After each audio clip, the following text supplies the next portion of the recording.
Halo Jusamen, kembali lagi bersama Tius di sini di podcast School of Life. Hai, aku sapa kamu. Aku harap kabar kamu baik-baik aja.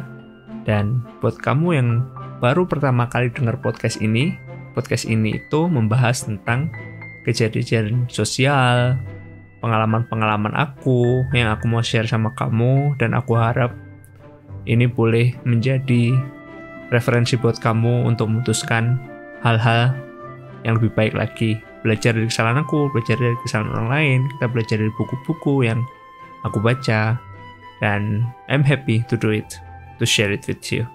Oke, di episode yang ke-44 ini aku mau bahas tentang hutang dalam kesalahan. Apa sih maksudnya? Jadi kayak gini, saat kita disalahin sama orang lain, itu tuh sama kita bisa lihat dengan cara orang itu punya hutang sama kita. Jadi saat si A menyakiti si B, sebenarnya si A itu punya hutang B, punya hutang sama si B. Hutang apa sih bro? Jadi gini, hutang yang aku maksud di sini bukan tentang uang, tapi dia punya hutang untuk meminta maaf dan hutang untuk menyesal atas kesalahan yang dia lakukan. Jadi aku mau ajak kamu lihat tentang kesalahan ini sebagai hutang. Yang pertama-tama aku mau bahas tentang fenomena bahwa gimana sih yang bisa kita lihat saat orang itu memberikan hutang, memiutangi sama orang lain. Berarti sebagai orang yang disalahin, disakitin gitu ya intinya. Kalau aku ngasih orang hutang, kamu bisa bayangin gak sih kalau misalnya aku tagih si B punya hutang sama aku, terus aku bilang, B, bro, hutangmu yang kemarin kapan kau bayar gitu? Minggu depan aku datang lagi, bro, hutangmu katanya minggu depan, sekarang udah minggu depan nih, mau bayar nggak gitu? Waduh bro, masih nggak ada uang dan lain-lain. Jadi intinya kamu bisa lihat bahwa yang memiutang itu menagih biasanya, aku tagih gitu, which is ya wajar dong, dia punya utang kan sama aku gitu. Terus hal yang kedua adalah kadang-kadang nih yang punya utang itu malah lebih galak daripada yang memiutangi. Pasti kamu pernah denger ya di sosmed atau dimanapun, yang punya utang tuh lebih galak gitu. Bro, uangmu yang kemarin mana? Katanya mau ngembalikin, aku udah pinjemin 100.000 loh bro. Terus yang punya utang, kamu ini apaan sih? Cuma 100.000 aja repot-repot gitu. Ntar lah aku kasih kalau udah ada uang, sekarang lagi gak ada gitu. Jadi lebih galak. Yang ngasih utang sampai takut, waduh, jadi galak gitu. Tapi ada juga nih yang memberikan hutang terus nggak dibayar-bayar, akhirnya dia bilang oke lah aku ikhlasin aja. Well, ini semua adalah pilihan, tapi kita mau selami lagi lebih dalam lagi. Sekarang aku bahas kenapa sih kok aku bisa samain hutang itu sama kesalahan, atau aku bisa samain kesalahan itu sama hutang. Karena gini, saat kamu memberikan hutang atau kamu punya hutang, itu tuh sama-sama membebani hati dan pikiran gak sih? Aku memberikan si B 100 juta hutang, waduh, kepikiran tuh, buat aku 100 juta rupiah tuh gede banget gitu. Mungkin kamu juga kayak gitu. Jadi kadang tidur juga gak bisa, waktu ditagih gak dibayar juga susah, gak mau, gak ada uang gitu. Kesalahan juga kayak gitu. Kadang kita tuh disakiti, jadi kayak aduh, dia kok kayak gitu ya, kok tega ya kayak gitu. Terus wah, kata-kata yang menyakitin banget, sampai-sampai kita tuh nggak bisa tidur loh bro. Terus kadang-kadang juga kesalahan itu sama hutang tuh sama-sama buat kita kayak moodnya hilang gitu saat ingat hutang. Misal saat kita lagi have fun sama temen-temen, ngapain gitu, terus tiba-tiba ingat, waduh, si dia punya utang sama aku, moodnya terus tiba-tiba hilang gitu, karena mungkin masih sebel kok nggak dibayar-bayar gitu. Kesalahan juga gitu, tiba-tiba aduh inget lagi si dia, kita lagi ngumpul, nggak ada si B yang aku nggak suka karena udah nyakitin aku, tiba-tiba lagi ngumpul ngomong si B, aduh inget lagi, males lagi gitu, moodnya hilang lagi kayak gitu. Atau bahkan sama-sama bisa membuat kita canggung saat kita ketemu orangnya. Kalau kamu punya utang sama si A gitu, saat ketemu tuh jadi aduh gimana ya, aku masih belum punya uang nih buat bayar gitu. Begitu juga kamu yang memiutangi gitu. Waduh, ada dia nih, kemarin udah dibayar tapi masih kurang, aku tagih tapi kayaknya masih minggu depan, udah gimana ya gitu. Jadi karena masih inget gitu, utangnya tuh masih ada gitu. Jadi kayak membuat kita nggak enak lah intinya, ganjel di hati gitu. Mungkin kamu bisa tutupin dengan senyum, tentu saja bisa. Cuman yang tahu hati kamu kan cuma kamu sama Tuhan gitu. Kamu yang tahu kalau kamu tuh lagi nggak enak nih sama si A. Aduh, mikirin utang, terus mikirin kesalahannya, terus. Sekarang pertanyaannya kayak gini, perlu nggak sih kita nagih hutang? Bro, dia tuh punya utang sama aku bro, masa nggak tak tagih bro? Karena itu uangku. Kamu bisa bilang gitu. Aku bilang, yeah, that's right. Kamu punya hak untuk mengambil hutang. Tapi yang aku maksud di sini bukan hutang uang ya. Yang aku maksud di sini adalah hutang minta maaf dan hutang penyesalan. Oke, kita sekarang eksplisit bilang tentang hutang minta maaf dan hutang penyesalan. Yes, kamu punya hak untuk menagih itu. Mungkin dengan cara mengungkit-ungkit selalu, membuat dia merasa bersalah, atau kalau perlu nih ya, kamu ngomongin semua ke orang lain tentang kesalahannya dia, tentang gimana dia nyakitin kamu, tentang gimana sakitnya kamu. That's the fact. Yes, memang benar itu kenyataan nih. Dan emang kamu disakiti, dan emang dia punya utang minta maaf sama kamu. Tapi emang perlu, ya, menurut aku sih ya, untuk kebaikan kamu sendiri, percaya deh, saat kita itu mengikhlaskan hutang dengan cara mengampuni, atau aku lebih suka dengan kata-kata melepaskan pengampunan, kita tuh hidup tuh bisa lebih lega dan lebih nyaman loh bro. Kita tuh lebih enak ngadepin kehidupan ini yang sudah banyak masalah. Mungkin kita nggak perlu nambahin masalah dengan mikirin utang-utang orang lain gitu dalam hidup kita. Memang nggak gampang, aku tahu. Aku juga pernah disakiti, dan aku yakin kamu juga pernah gitu, berapapun usia kamu, siapapun kamu. Aku yakin kamu pernah sakiti kok. Seenggaknya sama mantan lah. Atau mungkin kamu nyakitin mantan. Sama kayak aku juga pernah nyakitin mantan aku. Nggak usah mantan lah, temen. Atau pasangan yang sekarang ada sama kamu. Ada sama aku juga. Aku pernah kok nyakitin. Dan aku juga pernah disakitin juga gitu. Tapi saat kita melepaskan pengampunan, kita lepaskan beban itu, percaya deh bro, di hati tuh jauh lebih enak, lebih enteng gitu. Kalau ketemu mungkin aduh gitu, tapi kamu udah bertekad untuk mengampuni itu tanpa dia harus minta maaf duluan. Wah, itu sebuah sikap murah hati yang luar biasa sih menurut aku. Dan lagi, saat kita disakiti dan kita bisa lihat, kita kan bisa lihat ya, apakah orang itu dengan sengaja menyakiti kita dan nggak ada maksud baik sama sekali. Kan kita bisa lihat. Saat itu mungkin kita bisa jadi tahu gitu positifnya. Kita jadi tahu bahwa oh mungkin dia nggak layak untuk dapat kepercayaan dari aku gitu. Mungkin kamu pernah dikhianati atau apapun itu gitu. Kamu jadi tahu tuh, oh mungkin dia bukan teman yang pas buat aku. Oh, dia nggak layak dapat kepercayaan dari aku. Meskipun kita tetap bisa mengampuni gitu. Kita tetap melepaskan pengampunan. Kan mengampuni itu bukan berarti kita juga bisa percaya kan. Mengampuni itu kayak melepaskan pengampunan, kayak udahlah beban tuh dilepasin. Utang-utang tuh udahlah relain. Kamu nggak minta maaf nggak apa-apa. Aku terima kamu melakukan kesalahan sama aku terima itu. I'm okay with it. Butuh waktu yang buat aku untuk terus meyakinkan diriku bahwa I'm okay gitu. Nggak apa-apa juga gitu. Oke, yang terakhir aku mau bahas tentang beberapa tips untuk mengampuni. Widih, ada tipsnya bro, ada. Kalau kamu dengerin, mungkin ini bisa bantu kamu, karena ini juga bantu aku. Yang pertama adalah, saat kita susah mengampuni orang lain, saat kita susah melepaskan pengampunan sama orang lain, apalagi kalau orang lain tuh benar-benar udah deket banget sama kita udah percaya banget, terus kita sakiti, sengaja nggak sengaja, bahkan mungkin dia udah minta maaf tapi karena sakit banget, susah banget mengampuni. Mungkin ini bisa bantu kamu bahwa ingat lagi deh, bahwa kamu tuh atau kita pun juga pernah menyakiti orang lain gitu. Kita pun juga pernah berhutang sama orang lain. yang kita pun mungkin nggak bisa bayar juga gitu. Ingat aja kayak gitu.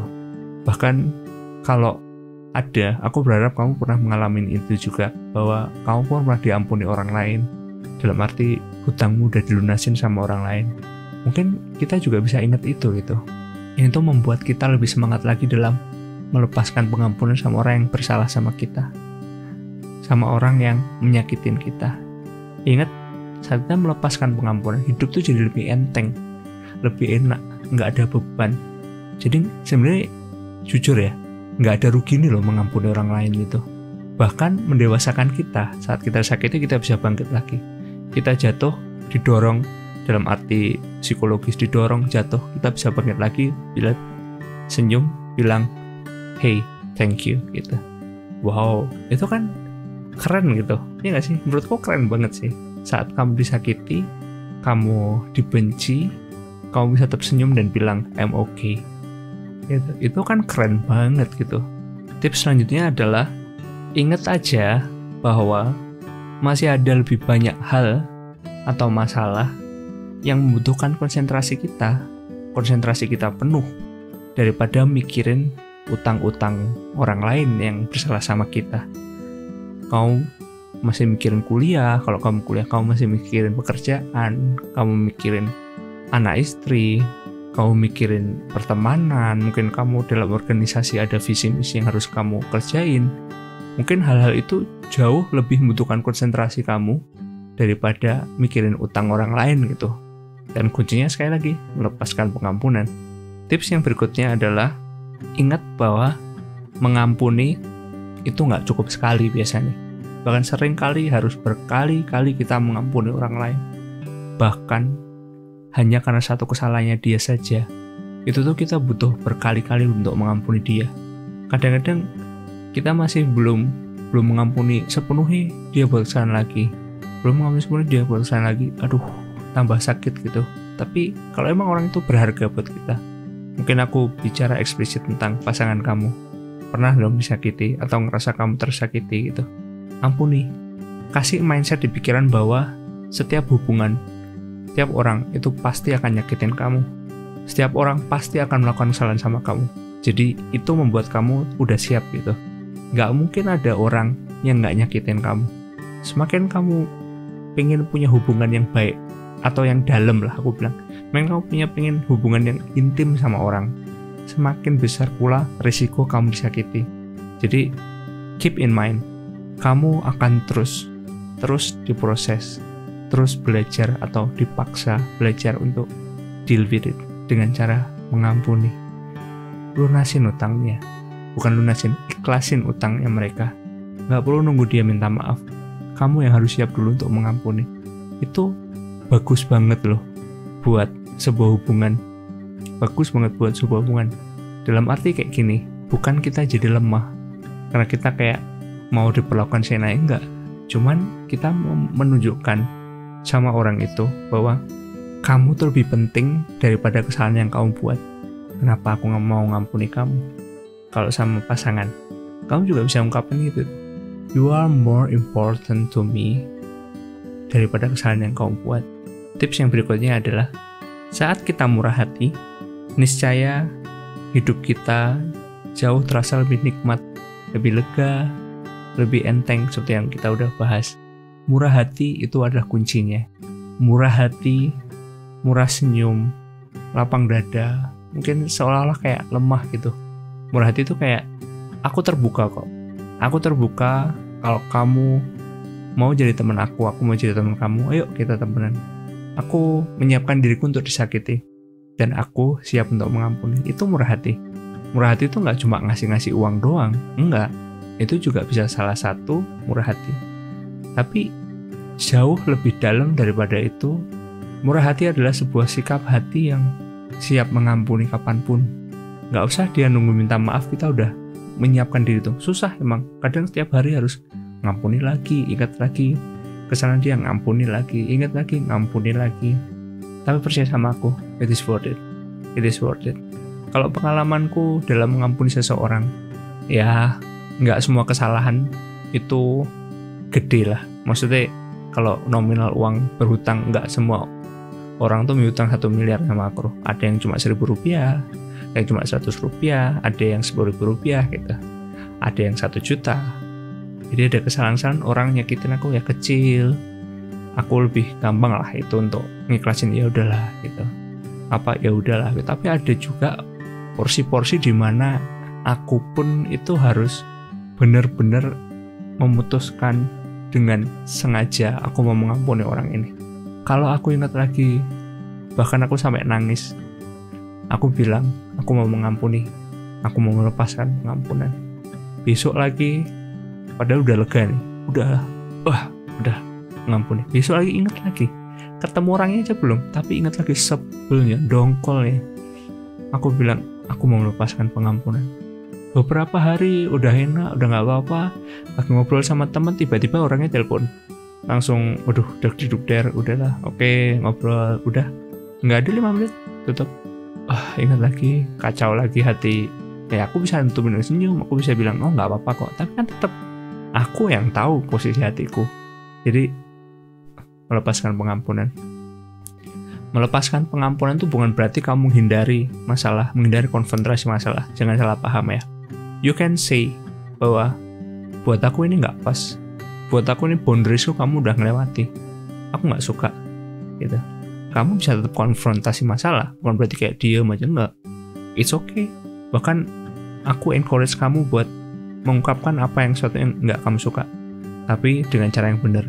Bukan dengan cara yang menghakimi, mengintimidasi, dengan cara yang kasar, enggak. Sopan, bilang ya mungkin agak emosi, tapi tetap berusaha keluarnya tertata gitu. Berusaha keluarnya tetap terkontrol gitu. Enggak apa-apa. Tapi kan kalau kita ngomong juga belum selesai juga kan. Belum tuh orangnya juga mau minta maaf sama kita juga kan. Nah, poin-poin itu saat ya udah emang nggak bisa, kamu pulang, kamu yang memutuskan, aku mau mengampuni gitu. Atau kamu bilang, ya udahlah, oke, aku nggak urusan ini selesai, we agree to disagree gitu. Atau apapun lah, dimanapun caranya, tetapkan di hati untuk siap-siap mengampuni siapapun yang bersalah sama kamu. Oke, gitu aja podcast kali ini. Aku harap kamu boleh terberkati. Siapa tahu ada yang punya masalah dalam melepaskan pengampunan. Aku berharap kamu boleh tetap semangat, boleh tetap berjuang dalam mengampuni. Nggak gampang, tapi percaya itu tuh akan sangat-sangat berdampak dalam hidup kamu. Benar-benar meringankan beban kamu. Nggak gampang, tapi percaya jauh lebih gampang mengampuni daripada mempertahankan hutang. Menguras banget energi, menguras pikiran, susah senyum, dan lain-lain. Oke, kalau kamu mau kasih aku pertanyaan atau kamu mau kasih tema yang mau dibahas sama aku, kita bareng-bareng di sini, aku akan sangat senang banget kalau kamu bisa kirim pertanyaan atau request tema di sonardo@yahoo.com. Kirim email aja di sonnardo@yahoo.com, atau lihat aja di deskripsi dimanapun kamu dengar podcast ini, biasanya aku tulis. Dan aku juga akan senang banget kalau kamu mau sebarin podcast ini supaya orang lain juga bisa belajar dari pembahasan kita di sini. Oke, mau tutup dengan satu quote, yaitu murah hati tidak selalu bermodalkan uang, cukup dengan pengampunan.